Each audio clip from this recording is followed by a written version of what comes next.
Yeah, fuck it. I'll mention that. I actually have a picture up here, and I'm going to tell my dad to watch this podcast, so this is going to be fun. There's a picture up by my guitar that my mother took on their honeymoon. It was that one time my mother got my dad to wear a G-string. Oh, what the fuck, Martin? Oh, Jesus.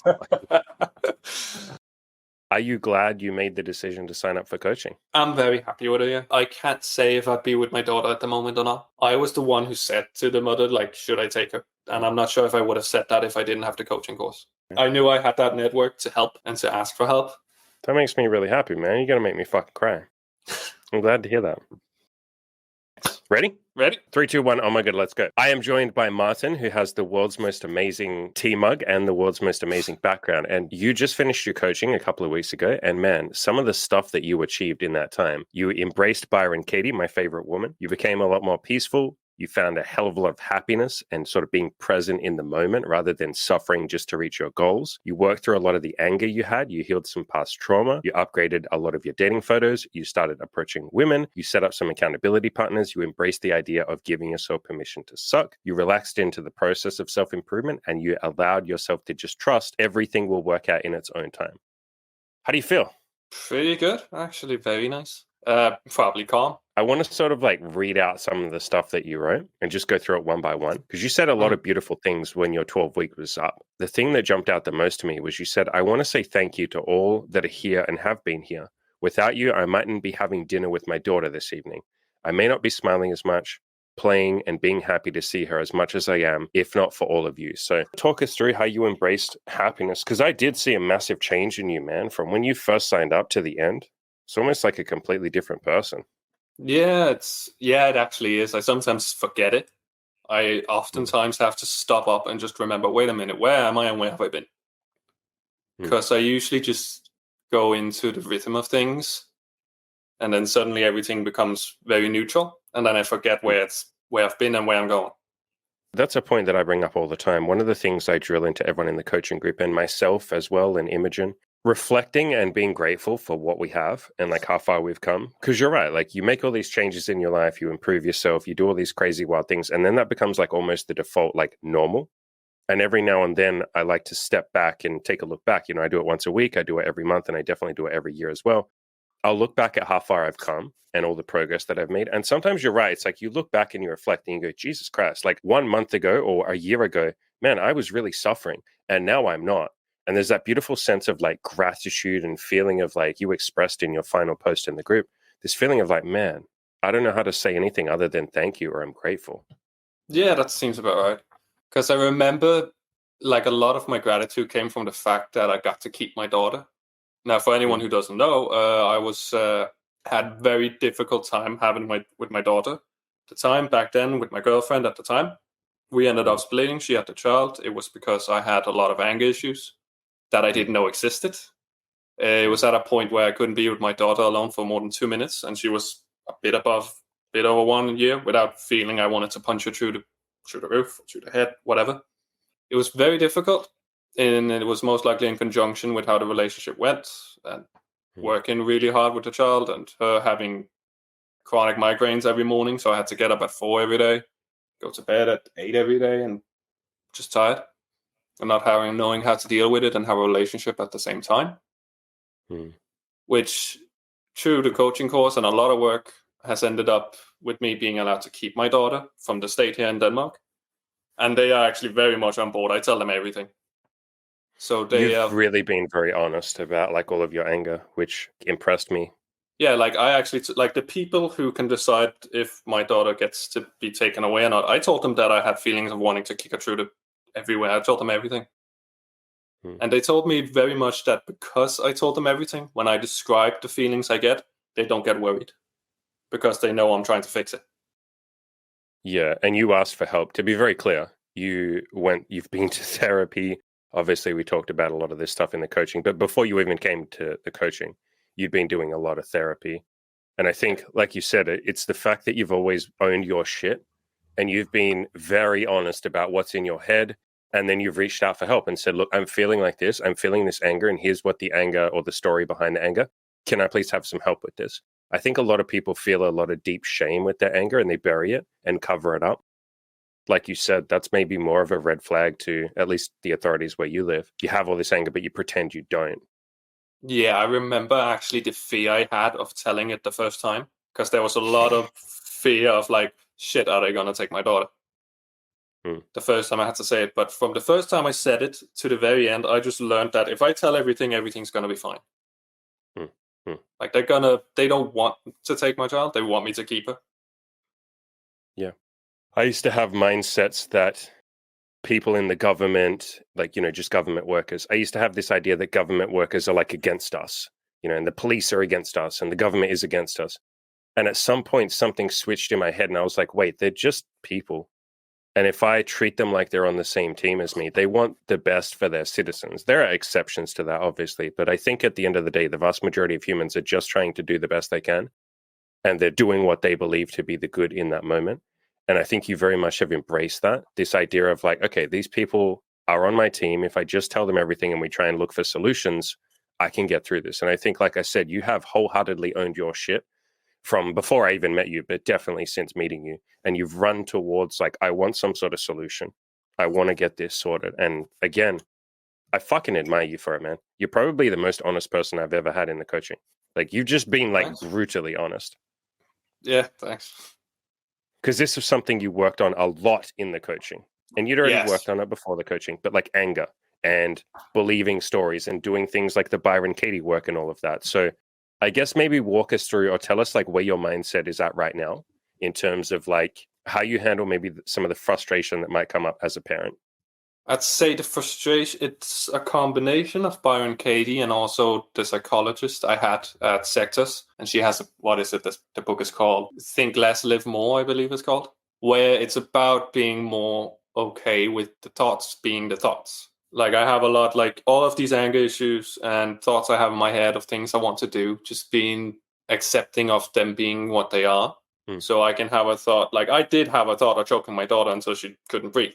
I did have that thought at one point, and I felt ashamed, and then and then I felt angry, and then I going in this loop. So instead of that, I just practice being. It's okay. I can be angry. I can be pissed. I can want to punch you, but I'll still love you, and I'll still take care of you. Yeah, I think what you're talking about is not attaching to those stories. A lot of people hear the thought of like, I want to hit my daughter, or I want to punch my boss in the mouth. And they think, oh, fuck, I'm a bad person because that thought is in my head. And it's like, did you fucking choose to have that thought? And I can ask you that question. Did you ever choose to have a thought of, I'm so angry at my daughter that I want to hurt her? Never. What rational human being would want to think that? And so it's like, you didn't choose to think that. It's about stepping back and going, oh, that's just an intrusive thought in my head. That thought isn't me. There's this great quote that one of the girls that we're dating right now said that she got from a self-help book. You are not your thoughts. And when you have that sort of negative thought in your head, it's like, that's not you. That's just a thought. And it's up to you what you do with that. Yeah, that's exactly what I'm practicing. At the same time, for the anger issue, I practice a lot of different things. I do cold shower meditations. So I'll take a cold shower every day, and then I'll do a meditation practice while doing the cold shower to practice this being calm while being stressed. And that has helped. I've had yesterday, because I was tired, it was late, I've been sick, she was whining a lot, and I ended up smacking the cutting board down into the table, and it was very loud and pierced my ears. So I had to breathe and then just go down to my daughter and hug her and say, I'm sorry for that. I did that, I'll do better. And that was actually a big point I learned from one of the ones who come out and talk to me all the time. Don't say I won't ever do that again, say I'll do better. Because I have to be very clear on what I say to my daughter, because she's going to take everything literal once she starts learning.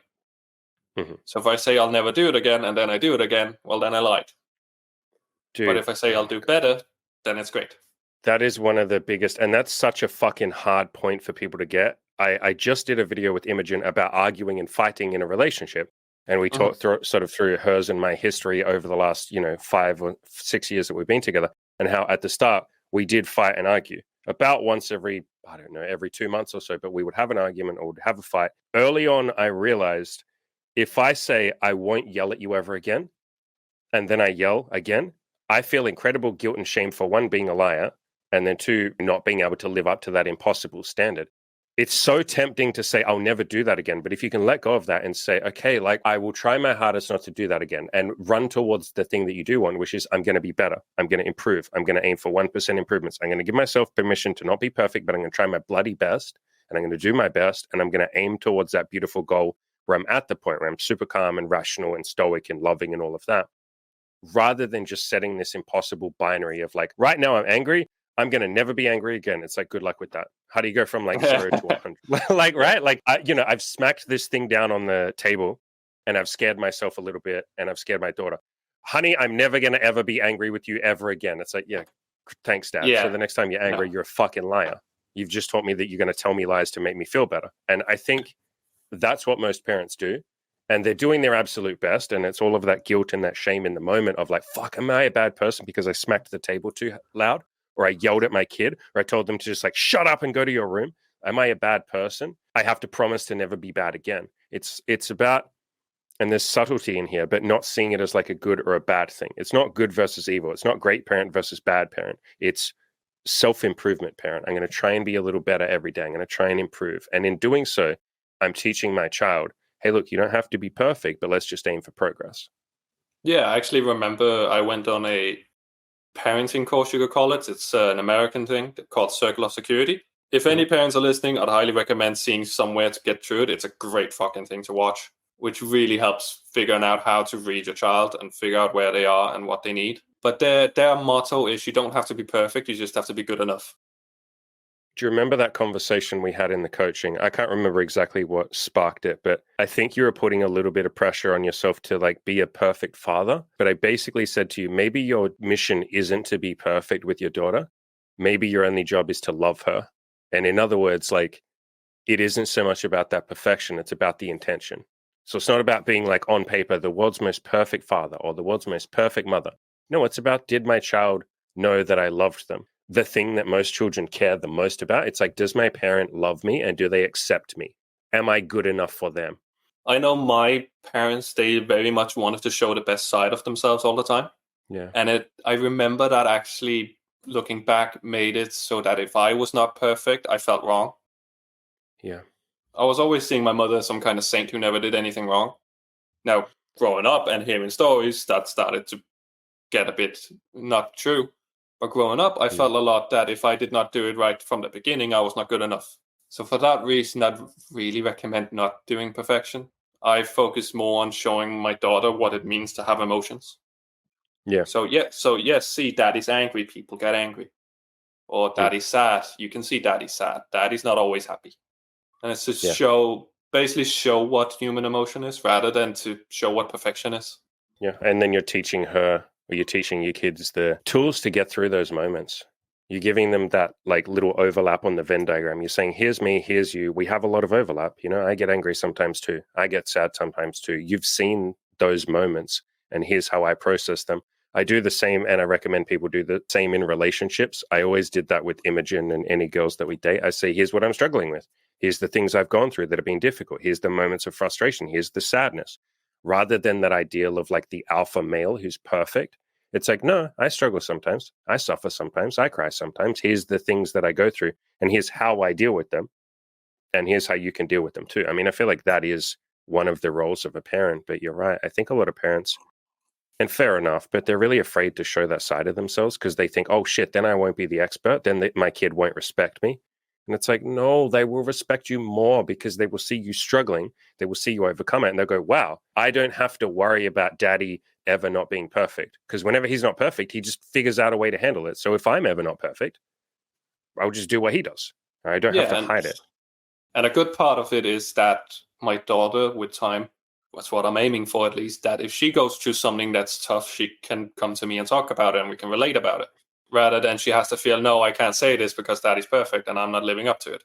Yeah, yeah. Instead, she can see, shit, I'm going through some shit and dad's went through shit. I'll try and ask for help. Yeah, how many teenage like angst years would be saved if the teenager was like, oh shit, I'm feeling all emotional. Well, dad gets emotional sometimes too. I can just talk to him about this. Instead of I'm going through this terror, I'm going through all of these hormones and emotions and shit. But my parents have their shit together. It's just me that's fucked up. And so I can't go to them.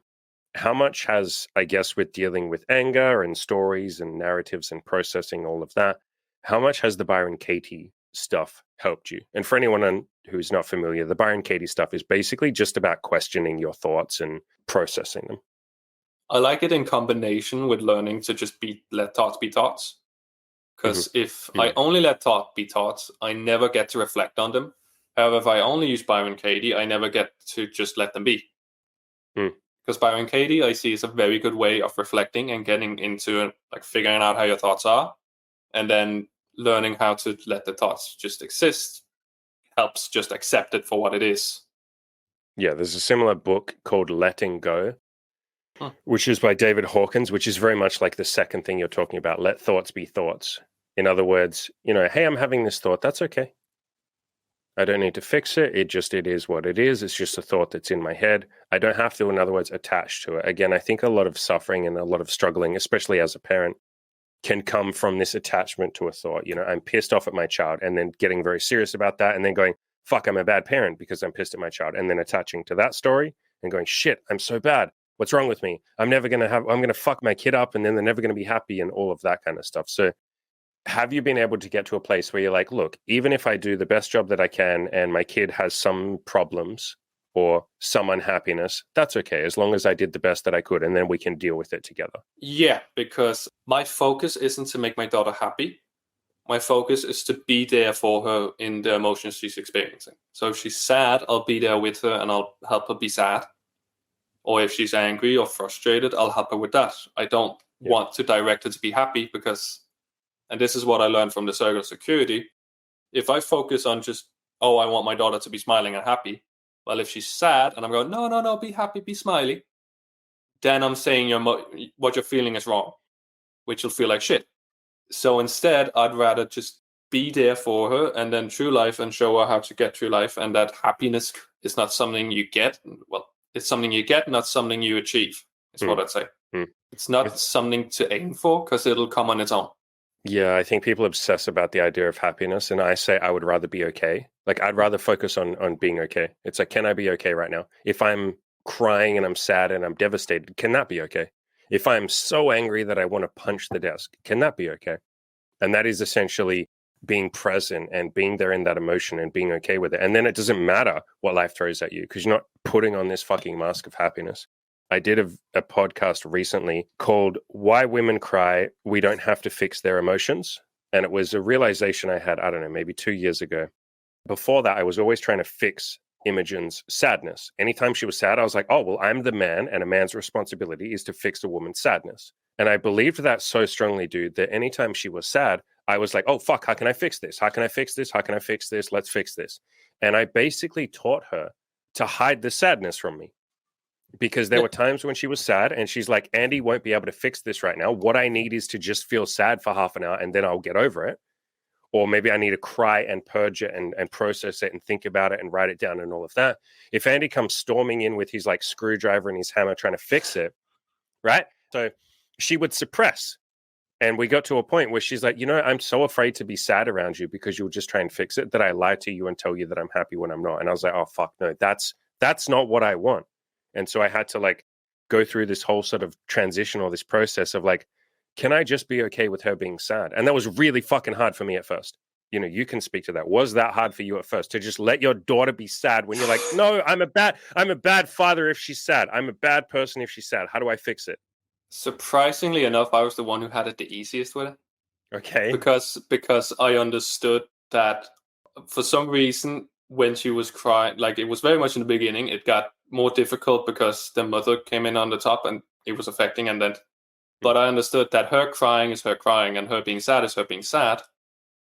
Especially because sometimes we have to do this even though you're sad. I'm very sorry, but we have to. Because there's things we have to do.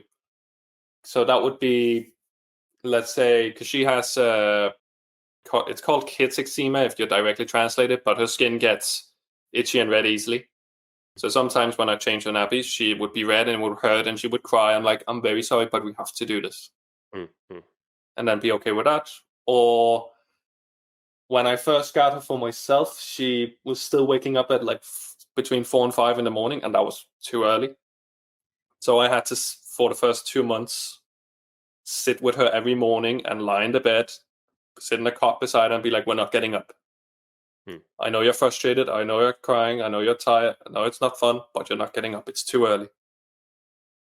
Because it was learning that I can't.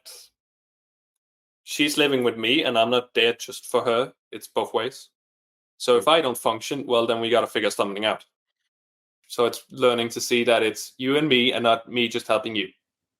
Because you're a part of this too.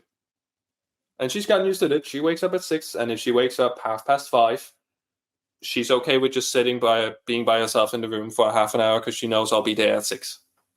The key point there is you saying, like, I'm sorry that you feel this way. You're basically acknowledging and understanding, and I mean, it's empathy, right? Do you feel like it's helped to sort of explain why you're doing things rather than just because I'm the adult and I said so? It's a half and half, because I learned there needs to be clear grounds that when daddy says so, daddy says so. So I'm very clear on because she can say yes and no now. So I'm very clear on when is it a question and when is it not. If she's allowed to say no, I'll make it a question. If she's not allowed to say no, then it's not a question. Now, some parents will go when they have to leave from somewhere, oh, do you want to leave? Then the child says no, and then you go, well, we have to. Yes, so instead I'll say, if we're leaving, I'm like, daughter, we're leaving.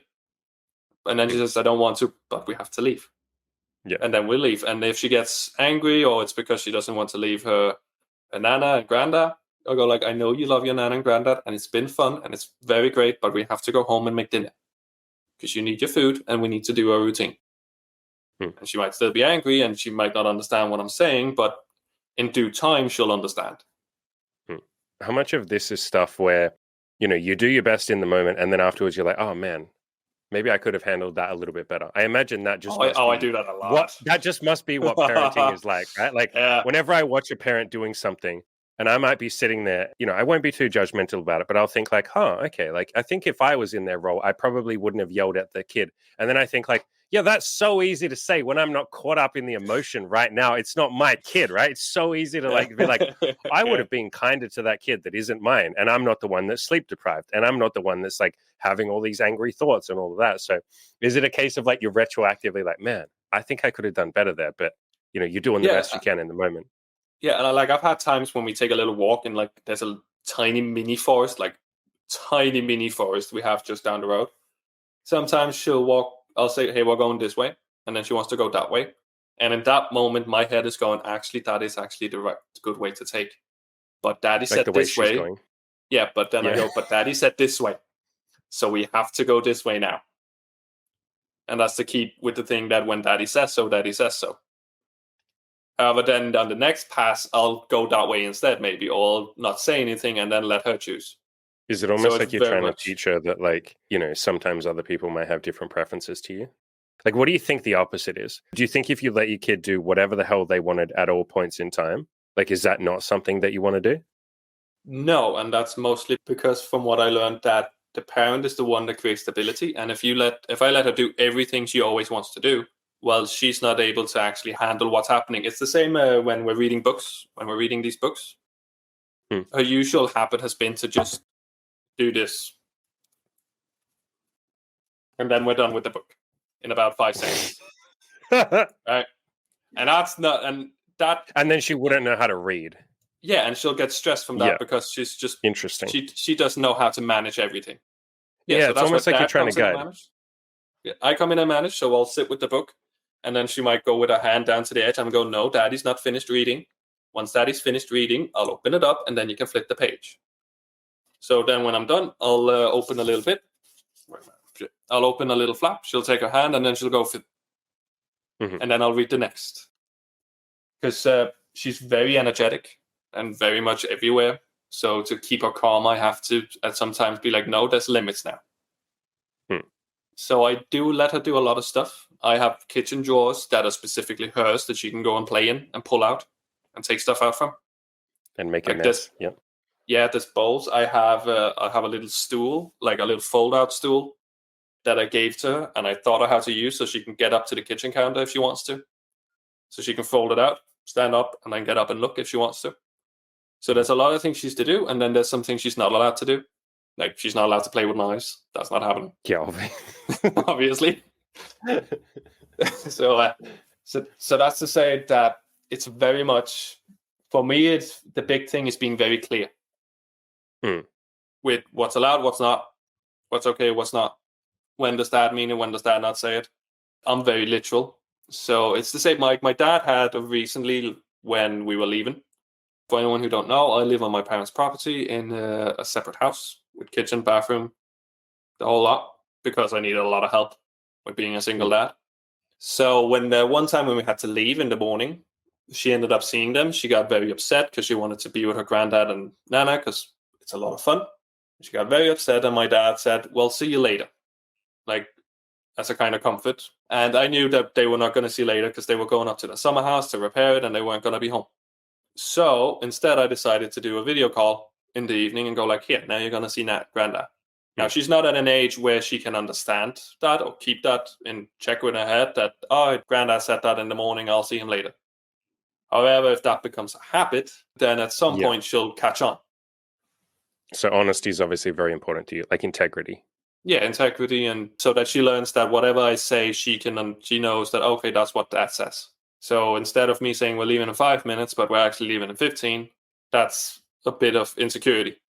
It's a very tiny amount, but that can be a lot if it becomes a habit with everything. So These are all very fascinating things, dude, that I just don't think about this shit because I'm obviously not a parent. It's fascinating. Yeah, so because I remember seeing that once with my uncle and his son at a party like a year or half a year, 2 years ago, where he had gotten a bit to drink, and he said to his son, "Oh, we'll leave in 20 minutes. 20 minutes go by. The son come, hey, you said we'll leave now. And, oh, no, in 5 minutes. 5 minutes go by. Oh, in 10 minutes. And then eventually they left, but I could see the frustration. Yeah. And that just reminded me, oh, yeah, I should probably, when I get my daughter, be more specific so that doesn't happen. Yeah, and it's going to be interesting watching that change as she gets older. Like, to use the analogy you said before, like she can't play with knives. That's a rule. But at some point she will because she'll be old enough. And it's like all of these different templates, I guess you could say, or like stages of development are probably going to evolve and change like as she gets older because like they would have to. You're not going to treat your 16-year-old kid the way you treated them when they were like 1 year old. Man, I think it's going to be so fucking fascinating. I've had so many conversations like with my parents, especially my mother, where I'm like, hey, how was it for you when I reached adolescence and I was now allowed to go out at night? Like, how was that for you, Mom? And she's like, oh my God, like, honey, you don't understand how much like I had to let go because everything inside of me was like, no, my beautiful baby boy, he was only just like 10 years old and now all of a sudden he's 14 and he's allowed to go out. Like, oh my God, like, no, what if something happens to my precious baby? And she said the hardest day ever was when I left home at like 19 and like went out and I went really far away, moved into my own apartment and all of that. She said that was the most difficult thing she ever did as a kid because it was like complete letting go. It's like, that's not my kid anymore. Like, it's still my beautiful baby boy, but like, I can't save him now.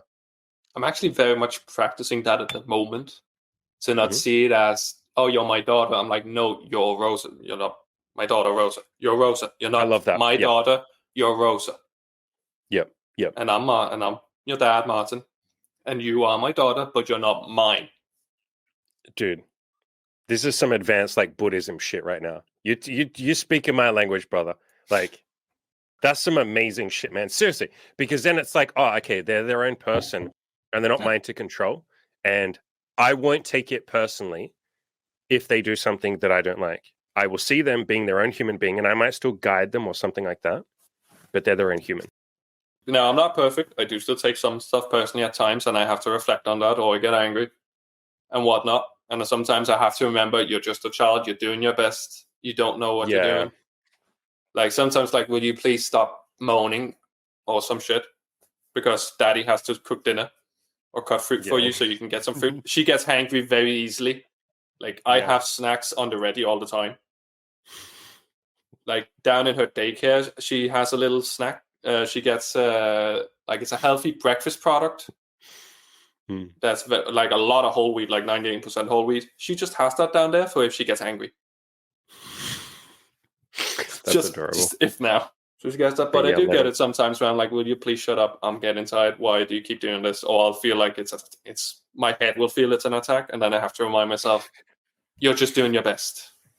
Yeah. Is there a feeling sometimes where there's like a lack of patience and it's like, why is she doing this to me? And it's like, because she's a fucking little kid. She doesn't know what she's doing. She doesn't Yeah. want to annoy you. She loves you. Yeah, basically. She's Yeah. just trying to send a message, and I can tell her dad has to cook, but it doesn't mean that she understands that yet. Just scream at me while I'm cooking can be a bit tough at times. I imagine, there's a saying that Byron Katie says a lot, they're your perfect teacher. And she said that about kids. I imagine your kids just teach you humility. Kids must teach you so much fucking humility. And just like, it doesn't matter what daddy wants. Kid is going to cry now for the next 15 minutes. Bad luck that you're tired and stressed and you got shit to deal with. Kid doesn't give a fuck. Kid's going to cry for the next 15 minutes. And it's just like, oh my God. Like, yeah, I remember seeing, it was a random video I saw one time that just said, kids, they're going to pull out everything. And they're going to pull everything you didn't know you had, and and now you have to deal with it. Because I did not know I had an anger issue to this degree, and then I found out I had. Yeah. It can be a bit overwhelming because it's forcibly pulled out. You can't do anything about it. Yeah. And relentless, I imagine. Oh yeah, it gets pulled out and you have to deal with it. I'd say that's probably why some parents have a hard time overcoming it, because everything just gets pulled at once. You're not ready for it, and it just comes out and you have to deal with it now. Yeah, I think that's why I always say, like, when I do have that thought in my head of, oh, that parent is yelling at their kid, I wonder if there's a different way that they could raise that kid instead of screaming at them. My next thought is always, yeah, but fucking hell, man, that parent is doing their best. Like, God damn, like, I can't even imagine going through all of that shit all at once. You're in the shopping center, you're just trying to have a nice time, and the kid just like throws themselves on the ground and just starts screaming. And on top of all the other stress and stuff that you're dealing with, to have that, I get it. And I'm not even a parent, and I can already guess what it might be like. So hats off to you. Yeah, thank you. Do you want to talk a little bit about some of the stuff in the past? And sure. I'll read out what you wrote at the end of your time in the coaching. You said, I've been able to say thank you to the person who I experienced sexual abuse from, because you went through some sexual abuse when you were young. If I hadn't had that experience, I wouldn't be able to talk about anything with anyone that I meet. I wouldn't learn that thoughts are just thoughts. I wouldn't be seeking to improve myself, or I wouldn't be able to fully understand sexual boundaries to the degree that I do now. Do you feel like the sexual abuse that you went through and then ultimately processing it and healing it has made you a more empathetic person to other people? Now, in general, yes. Back then, when I had it a lot suppressed, I wasn't very empathetic, and I believe it's also a bit because of that. Because of trying to hide it. But now it's gotten a lot better with being empathetic to the degree. And that's actually to the point where it's sometimes I can just smile rather than being empathetic and feel sad for a person. And I've actually learned it, and this is different because I changed jobs based on being a parent to being a handicap helper, which works a lot better. I work 2 days a week instead, so I have a lot of free time to get shit done. At his work, where he has muscle atrophy, where his muscles degrade over time. The person you're looking after. Yeah. Yeah. And when he goes to work at a place called GLEL, which is happy in English, it's everyone who has any kind of disability that's there. And when I'm there, instead of feeling sad or empathetic or I just go, this is happy to see everyone just here doing their thing and being happy and doing some work and getting things done and coming together. So I don't feel that much. Sometimes I can now actually, instead of feeling empathetic, feel happy for the person instead. Yeah, I feel that love. Yeah, like I had one girl I saw one time when I spoke about it. She spoke about herself being raped. And of course I felt empathetic, but I also felt happy to see that she had gotten past it and actually started working on it. So it's a bit starting to go a bit past empathy and towards gratitude and happiness and feeling happy for the person getting better. I think that's a huge fucking change, man. I think a lot of people who've been through trauma would give anything to just not hurt as much as they do. And you went through that whole process, you faced it. And not to say that someone who isn't facing their trauma isn't courageous, people take their Jesus own. Christ. Yeah, but man, you really have been courageous, like really fucking courageous. And some of the stuff that you wrote, you would write these long posts in the group. You got to a point, like I said, where you literally said, you know what? I'm fucking grateful that I went through this. I'm grateful to my abuser. And for a lot of people, that's like, be gentle with that shit. Yeah. We're not telling anyone else that you have to go and be fucking grateful for your abuser, but you were able to get to that point and go, you know what? I've healed enough. I think that I'm now in a better position because this thing happened. I've healed and I've gone through all of this. And that, when you wrote that, I was like, holy shit, man. And then there was another guy in the group. I don't know if you know who I'm talking about, but there was another guy in the group around about the same time as you who went through the same shit. He wasn't abused so much, but he had a traumatic experience the first time he was losing his virginity. And he had a lot of pain Thank and you. suffering from that. And he was able to go through that as well and go, man, I'm kind of glad that thing happened too, because it's made me into who I am today. So I think that's such a beautiful transmutation of an event that could have defined you and made you into a victim and made you feel, and again, no shade thrown at anybody who does get abused and feels like a victim. I think that's like the default common response. Fair enough. Like that's No, I felt like that for the first couple of years. Yeah, I can imagine. This has been a 4-year process, so the first 3 years definitely felt like a victim. Yeah. I think that's the default response is like, this thing happened to me. It must be my fault. I must have done something wrong. I must be a bad person. I'm disgusting. I'm tainted. Like all of those kind of very natural reactions that come up, and to sort of process and heal all of that, man, how freeing has that been? A lot. It's actually, what was it? I remember the first time it actually it clicked for me to be grateful and say thank you. Like I was laughing for about half an hour. Yeah, because that's for most people. Just giggling by myself for half an hour. Because that sounds like an insane thought. That's yeah, why it's fun. Yeah. I called my best mate. I was just like, hey, I want to tell you this, and it's gonna sound fucking insane. Oh, I had a great fun. I even the big post I said about like the imaginary thank yous I did for my abuser, and then the one I had about my dog. I actually showed that to my parents because I wanted to be like, here, try and see this, try and see where I'm going. Yeah. So, and they found it rough as hell, but they could see the point in it, like why I'd say thank you. Yeah. And I think the biggest thank you I have from it is definitely, because it's such a big, like, serious thing I experienced. When I talk about it with anyone, I basically I'm setting not the bar, but basically making a big ass boundary for this is what we're allowed to talk about here. So whenever I have a conversation, let's say I go on a date and I have a conversation and I bring it up, then I've basically said you can talk about anything. Yeah, you're showing incredible openness. Yeah, just saying here, I can talk about this freely in a cafe. You can tell me anything you want. Have people opened up to you about not necessarily trauma, but trauma or anything else that they wouldn't normally talk about? Yeah, everyone. I actually had one experience with one girl. I was like, that was actually a really warm experience where we were together. And then suddenly she needed a break because she started crying because it was getting a bit overwhelming. And I was like, that's okay. We can just sit here for like half an hour and just be together. And she started opening up about a guy she had been seeing. They had been together and then it was open, but she didn't really want it open, but he wanted it open, and it was very difficult for her. And we just talked about that for like half an hour. I was just sitting there, yeah, that's okay. And it's very much that, again, I'm not trying to fix it. I'm just here to listen. Yeah. Ended up being a very good night after that. I think it's one of the beautiful things about honesty, man, is like when you go first, when you open up and share your shit, and it doesn't have to be trauma, by the way, to anyone else listening. You don't have to just start talking about your trauma or your pain.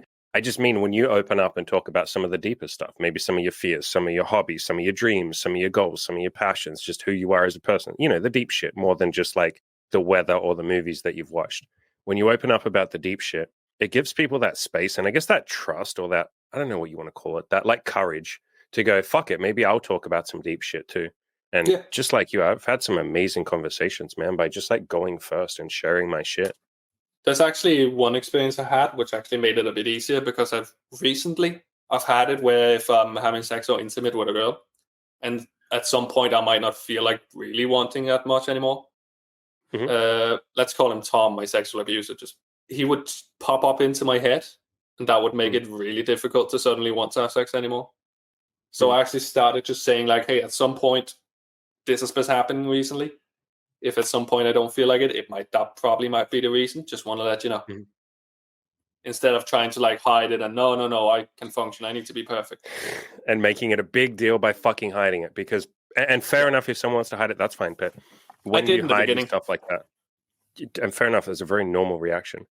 But when we hide these things or we feel this shame, we're basically telling ourselves it's a big deal. To use maybe a less, I don't know if extreme is the right word, but to use an example that more people can relate to, performance anxiety or erectile dysfunction. I say just own that shit. Like if your dick isn't working because you're unbelievably nervous, whatever it might be, just own that and be honest about that. and don't try and hide it, because in the hiding of it, you're making it a big thing. You're making it a big deal. You're saying this is something so unbelievably terrible that I can't even tell the other person. They're not allowed to know. And then in that hiding, you make it a big deal. You bring on shame, you bring on guilt. And guess what? It's very hard to be intimate. It's very hard to connect with someone. It's very hard to be yourself when you're feeling guilt and shame. Yeah. A question that I get that a lot of people ask is, but what if the other person has a bad reaction to my honesty? Have you had any bad reactions to your honesty? No, I haven't had any bad reactions now. I've only had people admire and say that's very brave of you to say. Yeah, again, I think especially with men, if you haven't really practiced, what I call autistic honesty or complete and utter fucking just honesty. And again, that doesn't mean you have to dump out all your problems on day one. That's not what I'm saying at all. But like when you drop all the games, when you drop trying to be perfect, when you drop the facade of being like an alpha male who's perfect all the fucking time, and when you just be a dude who's trying to do his best and trying to do a little better every day, when you can just embrace that honesty, yeah, every reaction that I've ever gotten has been one of like, wow, you're fucking brave. And you go, oh, I wasn't even trying to be brave. I was just like owning my shit and being Yeah. honest because I'm sick of lying and I don't want to lie anymore because lying is tiring. So if anything, I'm lazy. I'm too lazy to lie. Right? Yeah. At some point, you can't be bothered anymore. Yeah, I can't be bothered because I just got tired of the fact that if I lied, I was like, now I have to remember that. And I have to remember the context and the story and the person. Like, fuck that. Bro, that is literally why I embraced honesty. Yeah, like 100%. It's not because like, oh, I want to be a good person now, or like, well, honesty is who I am as a person. I was just like, I can't fucking be bothered doing this anymore. I'm sick of having to remember what I lied about. I'm sick of having to pretend. So I was just like, what if I don't try anymore? What if I just say the truth? I actually got to the point where if I don't want to answer a question, I won't lie. I'll just say I don't want to answer. Yeah. Yes. So if just people, literally whatever's in your head.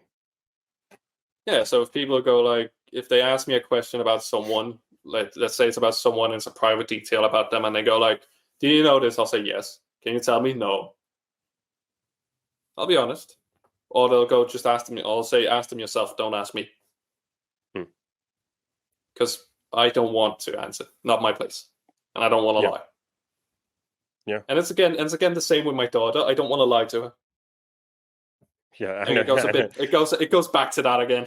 You and I know, like, maybe someone will hear you say that and go like, wow, what a great father, just being so like full of integrity and honest with his daughter. You and I both know it's like, it's just because he can't be bothered lying to his daughter. It's the same with me. It's why I'm honest. It's like, I just can't be bothered lying. It's too much effort. Yeah. Let's segue to. Do you want to talk about talking to some women? I actually had a good experience here recently with it. I had one of them where I just said, "Hey, I know this is weird, but you look really gorgeous, and I want to say hi." And she said, "Oh yeah, you look good too." I was like, "Thank you." Those are the best, man. That just makes you feel on cloud nine, hey, because you're not expecting it. No, and then I asked her, you see, she said no. And I'm like, oh, thank you. Anyways, have a nice day. I had one experience where we were chatting. I was going down to get some safety pins to do some of my sewing. And it was the shop clerk, and she said, oh, no, I'm actually, I'm dating. I'm like, oh, well, I'm happy to hear that for you. I'm happy for you that you have someone to care about. Very flabbergasted and very appreciative that I didn't go, aw, because she's used to guys being like, I think that's the default response to it. I think a lot of people they would take that situation that you just went through as a rejection. Oh shit, I just got rejected. And it's like, how? It wasn't about you. She has a boyfriend. They both have a boyfriend. Isn't that about them? And then when you're able to step into that happiness for them, like, oh, that's cool. I love that you have a boyfriend. That's amazing. I hope you guys have a great relationship. Man, approaching just becomes this beautiful, fun game. And that was one of the things that you went through in the program, in the coaching program. You got to a point where you're like, I'm literally just giving compliments to people and seeing if they're single. It's like, it doesn't have to be awkward. It's not a big deal if they say no. I'm just giving a compliment and having a chat if they're up for it. It's not this big thing. Now, I'm not gonna my brain still goes nervous whenever I go out. It's not as much, but it still gets nervous or makes stories, especially if it's groups. Like I went up to a group of 3 here recently. It scared the shit out of me. Very much. I'm like, fuck it. And I was hesitant about it. However, I've noticed that I started to say, let's just see what happens. That's beautiful. And that's a way to me to just shut up my brain. Just let's see what happens. I don't know what'll happen, so let's just see what happens. Will you stay there so I can run and get something? Okay, this is something that my friend said to me, and I loved it so much that I framed it. It's something that he said when he was with a woman. I have no expectations, only curiosity. Yeah, It's that, dude. I It's feel- like having no expectations and saying, I'm just going to go see what happens. I don't need her to be single. I don't need her to be nice to me. I don't need this to go well. I don't need to do a good job myself. I don't need this to be the best approach in the world. I don't need to be smooth. I don't need to be an alpha male. I'll just go see what happens. yeah. And like whatever happens, I'm open to it. Like I did once. There's a shop here called Søster Nagane in Denmark, where it's basically you're walking down this path with on the island. There's just enough space for like a cart. Like there's not a lot of space, but it's very efficient, and you walk around. I approached in that little tiny space once with people around. Now she just, when I asked if she was single, she just ended up shying away and trying to walk off. And I was like, okay, now I have to walk through this whole thing, which is fun. I actually tried that twice where they just shied away and like shied off and then went away. I was like, okay. Yeah. But yeah, it's really fun when you get the ones where they're like, oh, you're really brave for doing this and thank you. And you look very nice and I wish you luck. Like, when they pat you on the shoulder and they're like, keep going. And you're like, oh my God, thank you. Like that just made me feel amazing. Yeah. I've had both spectrums. I've had some that just look really weird at me and that walk off. Like, Jesus, thank you. Okay, bye. Yeah. Or some that just say, hi, excuse me, and then walk off. Yeah. So I'm like, okay, you're busy. You have stuff to do. Fair enough. Bye-bye. Yeah, the worst that ever happens is usually that. The worst reaction I've ever had is someone just basically ignoring me. I had one girl ever say fuck off. And it was so funny that I was like, you fuck off. And she's like, no, you fuck off. And I was like, you fuck off. And then she just left and I was like, what the hell just happened? So it's like the worst that ever happens is hilarious. Yeah. What's the best reaction that you've ever had? I don't know. The recent one was probably the one where where the woman was like, no, I have a daughter and a kid, but you're very brave for doing this and you look very well. So I wish you very much. And you'll probably find the one you're looking for. That was a really great one. That was a great one. I want to give her a hug. Yeah. Yeah. I was like, oh, thank you. Yeah. A lot of it has just been thank yous. Like, oh, that's very sweet of you. And at the end of the day, all you're really doing is walking up. And like we said, just saying hi and seeing what happens. I think that mindset helps you do 1,000 times more. Because if you're going up to women with expectations, like if you're expecting, I have to do a good job, they have to say yes, I have to get a phone number, all of that pressure that you're putting on yourself, and I guess on them as well, it's far less fun. Because when you don't get that response, when you don't get the thing that you were expecting, you feel disappointed. But if you go out with no expectations, you can never be disappointed. It's all just a beautiful adventure. I think the only time I feel disappointment is when I let my own fears dictate that I'm not doing it. And then you don't do it. Yeah, that's probably the only time where I feel a bit, I let my fears decide instead of just seeing what happens. Like, that's the only time I can feel a bit of disappointment. Yeah. Like, I never feel disappointment when I've actually chatting. It's just whatever. There's a saying, regret is worse than rejection. Yeah. Like no matter what happens, if you just say hello, it's like I've had some where it doesn't go badly, but like I'm so nervous, she's just not interested. We talk for like 10 seconds and then I leave and I'm still like, oh, thank God I did that. I'm so glad I did that because I wouldn't be happy if I had just walked past her. The only times I ever felt disappointment, you're right, is the times where I didn't ever do it. And I was like, oh man, like she was so cute or she looked so interesting and she was sitting right there and I could have talked to her, but I just didn't. I've recently noticed with cold approaching that because of starting to take a lot more care of myself in regard to clothes, tailoring my clothes, my hair, like just self-care. I've noticed just doing that, my standards just go up and down. Because if I can look at someone like, you don't take care of yourself to the point where I want to say hi, and then I won't. Just for that reason. Because I know that I take care of myself, and I can see you don't, so I don't want to. Yeah, that's why we talk so much about like self-love. You call it self-care, whatever you want to call it, grooming, looking after yourself, putting in some effort. It's like the number one thing that I would recommend someone do if they're like, I want to get a relationship or I want to have lots of sex. It's like put some effort in. Look like you tried. Let's start wrapping up, my man. Are you glad you made the decision to sign up for coaching? I'm very happy with it, yeah. Good. I'm happy I did it. I can't say if I'd be with my daughter at the moment or not. Yeah? You think it had that big of an impact? Yeah, because I'm not sure because I was the one who said to the mother, like, should I take her? And I did, and I'm not sure if I would have said that if I didn't have the coaching course. Because I knew I had that network to help and to ask for help. So I'm not sure if I would have or not. That makes me really happy, man. You're going to make me fucking cry. I'm glad to hear that. Thanks.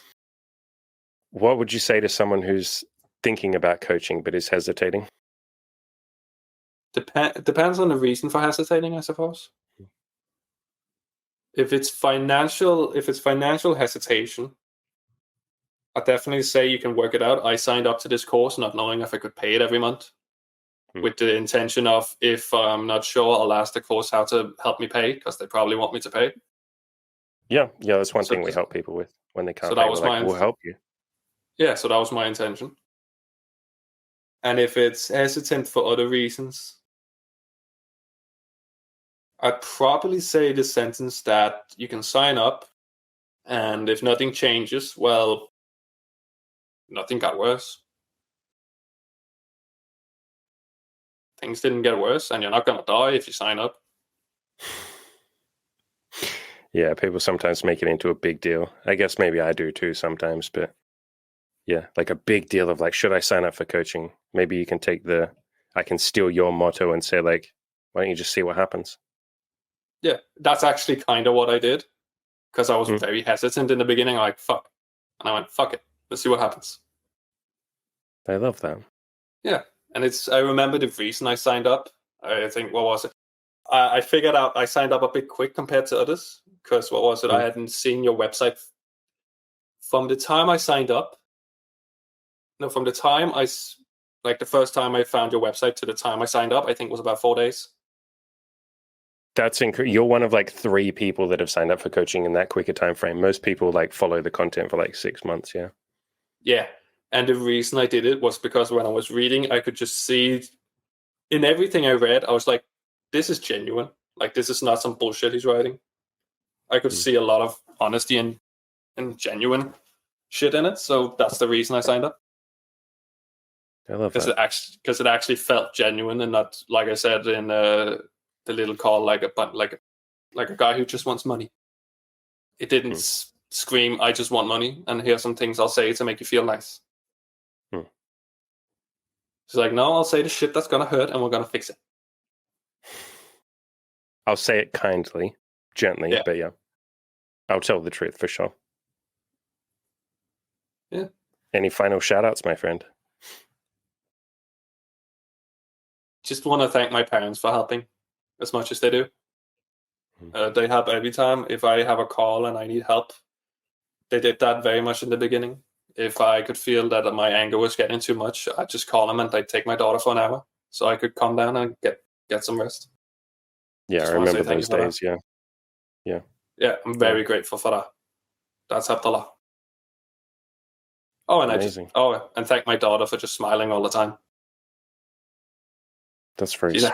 She's a happy little head. I'm super grateful for you, my man. I'm grateful for you for signing up. I'm grateful for you sitting down and talking to me today. So thank you. Sure. Appreciate you. Any shout outs? You. There you go. That's my shout out. Thanks. Thank you. Great. And if you would like to do what Martin has done and build yourself a beautiful, amazing life, join our coaching program at the link in the description below. Payment plans are available if you need, so don't let money be an excuse. Link down below. We would love to see you there.